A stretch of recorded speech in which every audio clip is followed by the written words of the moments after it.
ni amakuru atugezeho muri aya masaha, ni amakuru gusa ari kuvugwa ku bitangazamakuru bitandukanye hirya no hino ku isi. Nanjye ndavuga ni reka nze nyasangiza abakunzi ba The Quick Times News kugira ngo bakomeze kuyamenya kandi bayamenye ari bari mu ba mbere. Igihugu cy'u Rwanda n'Uburusiya byagiranye amasezerano mu bijyanye n'ubuvuzi bwifashisha ingufu za nucleaire. Turaje turebe uburyo bimeze kandi abagira ko leta ya Repubulika Iharanira Demokarasi ya Kongo binyuze mu muryango wa Patrice Lumumba bagiye kujyana leta y'Ububiligi mu nkiko. Ese ni ukubera iki bagiye kujyana mu nkiko? Ibyo byose ndaje ngo tubiganire. Ndi Benga Oziana in The Quick Times News. We kiri gusabwa no kujya hasi hari subscribe ugakandaho tugakomeza kubana mu makuru hagiye atandukanye harimo n'ayangana ubundi tuje kukugezaho. Reka duhere kuri iyi nkuru y'amasezerano y'u Rwanda n'igihugu cy'Uburusiya. Amasezerano n'ubundi bahasinyanye nkuko nabikubwiye.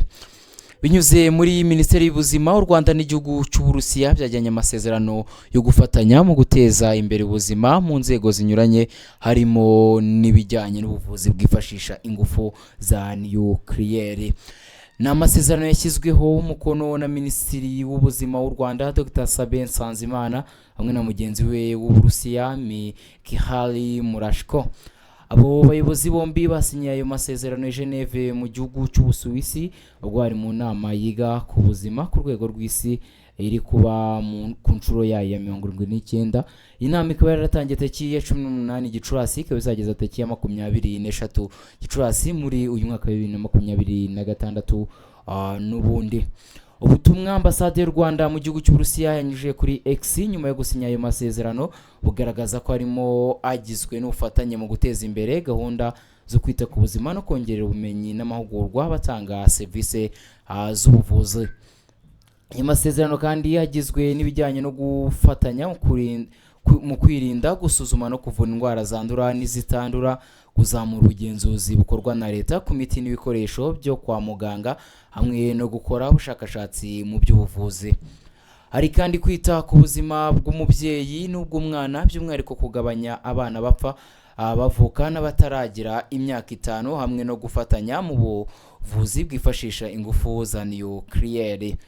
Ubwo buvuzi bwifashisha izo ngufu ni igice cy'ubuzima cyabarizwa mu ishami rijyanye n'ibikoresho bireba mu mubiri w'umuntu ariko usanga henshi budakoreshwa kuko imashini zabwo ziba zihenze cyane.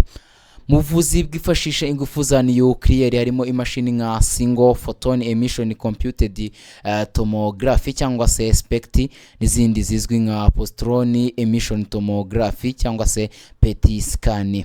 Icyo zifashwa nuko umurwayi ufite indwara itagaragariye mu mashini zisanzwe zireba mu mubiri bimutera ibinyabutabire radiotracera bike bikomoka ku ngufu za nucleaire, hanyuma bakamunyuza mu cyuma cyabugenewe kamera ikagenda itahura aho biri igaragaza ibiri kuba mu mubiri uwo murwayi. Bwifashishwa ku ndwara nk'iz'umutima, kanseri, iz'ubwonko, iz'imyakura ndetse n'izindi ndwara zitandukanye.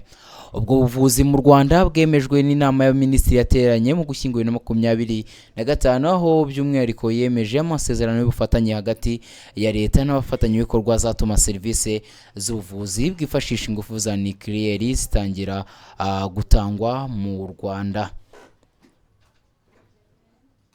Ngo ni amasezerano yasinwe na minisiteri zombi, ni minisiteri z'ubuzima nk'uko nabikubwiye. Ku ruhande rw'u Rwanda nyine harimo Dr Sabin Nsanzimana Minisitiri w'Ubuzima w'u Rwanda ndetse na mugenzi we w'Uburusiya Mikhail Murashko.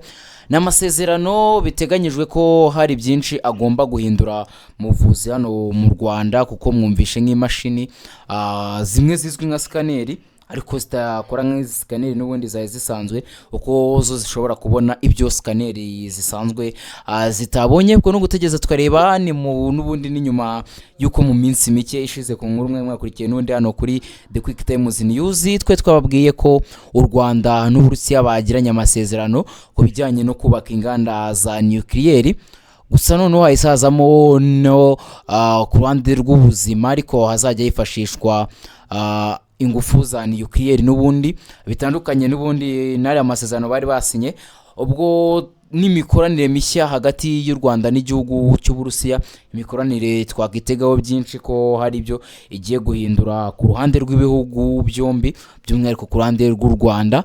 Twamenye ko na ambasade y'u Rwanda mu gihugu cy'Uburusiya ibinyujije ku rukuta rwayo rwa X yaje kuba rwose ishima ibijyanye n'aya masezerano. Ubwo nuko bimeze ku bijyanye n'aya masezerano, reka tunyarukire n'ubundi no mu burasirazuba bwa Repubulika Iharanira Demokarasi ya Kongo. Naho umuryango wa Patrice Lumumba wabaye minisitiri w'intebe w'igihugu cya Repubulika Iharanira Demokarasi ya Kongo ushobora kujyana leta y'Ububiligi mu nkiko uyishinja kudakurikirana abantu bamwishe tariki ya 17 Mutarama mu mwaka wa 1961. Igitekerezo rero cyaje nyuma yaho umuntu wa nyuma wari usigaye mu baketsweho uruhare mu rupfu rwa Patrice Lumumba, Etienne Davinho, apfuye tariki ya 18 Gicurasi 2026. Hashize amezi abiri abacamanza bagenza icyaha byabanzuye ko agomba kuburanishwa. Davinho yari umwe mu badiplomate b'Ububiligi bakoreraga muri Repubulika Iharanira Demokarasi ya Kongo. Ubushinjacyaha bwamushinje kugira uruhare mu gufunga Patrice Lumumba no kumutwara mu buryo abunyuranyije n'amategeko ndetse no kumwandagaza, ariko yarabihakanye mu gihe cy'iperereza. Umuryango wa Patrice Lumumba wari witeze byinshi ku rubanza rwa Davinho, birimo guhishura amakuru ataramenyekanye ku rupfu rw'uyu munyekongo waharaniye ubwigenge bwa Repubulika Iharanira Demokarasi ya Kongo ndetse no guhabwa indishyi.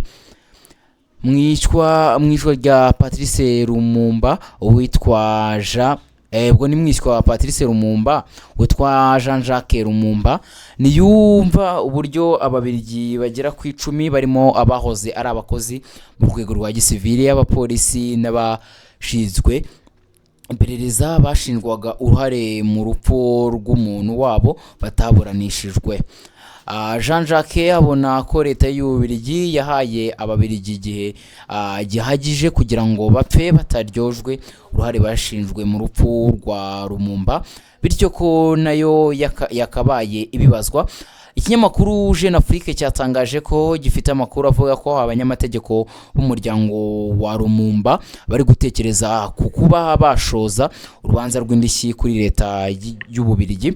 Ibi rero mo biraza mu gihe n'ubundi byari byitezwe ko cyangwa se hari abatekerezaga ko leta ya Repubulika Iharanira Demokarasi ya Kongo ariyo ishobora gufata iya mbere mu kushakira ubutabera uyu Patrice Lumumba n'ubundi wabaye imirimbanyi y'uburenganzira bw'abanyekongo cyangwa se y'ubwigenge bw'abanyekongo, ariko yarinumiye ntacyo yigeze ibivugaho. Bikaba biri gutekerezwa ko bishobora kuba ari kudashaka kwangiza umubano uri hagati y'ibi bihugu. Ariko umuryango wa Patrice Lumumba nk'uko tubikesha n'ikinyamakuru Jeune Afrique, ni ikinyamakuru gikorera mu bihugu bigiye bitandukanye, bavuga ko abanyamategeko b'umuryango wa Lumumba n'ubundi bari gutekereza cyangwa se bari kwegeranya n'ubundi dosiye kugira ngo bashoze urubanza rw'indishyi kuri leta y'Ububiligi.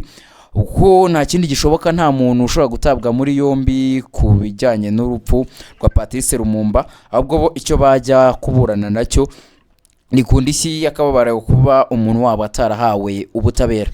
Libenga Oziana in The Quick Times News. Reka ngushimire kuba twabanye hano kuri The Quick Times News. Ndagusaba gukanda kuri subscribe nimba utarayikanda kugira ngo ujye ukomeza kubona amakuru agezweho kandi uyabonere ku gihe. Ndagushimiye, amahoro n'imigisha Nyagasani atanga bikomeze kubana nawe. Gahunda za The Quick Times News zikomeze zikunogere.